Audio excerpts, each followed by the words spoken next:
मंदिर पूजे चलेली बेटी हो कवन बेटी। मंदिर पूजे चलेली बेटी हो कवन बेटी।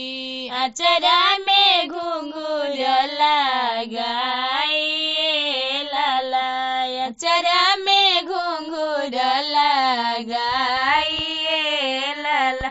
घुंघुर के आवाज सुन के आइलन कवन दुल्हा। घुंघुर के आवाज सुन के आइलन कवन दुल्हा। लफकी धरे ले दहिन बाहे लाला। लफकी धरे ले दहिन बाहे लाला। छोड़ी छोड़िए प्रभु जी हमरो दहिन बहिया हो। छोड़ी छोड़िए प्रभु जी हमरो दहिन बहिया हो। बहिया भइले सुकावार ए लाला।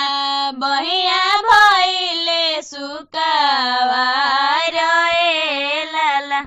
के कराही राजे धनिया दूध भात खइलु हो। के कराही राजे बासी भात ए लाला।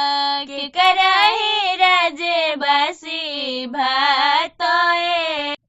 पापा के राजे दुल्हा दूध भात खइनी हो। पापा के राजे दुल्हा दूध भात खइनी हो। ससुर के राजे बासी भात ए लाला। ससुर के राजे बासी भात ए लाला।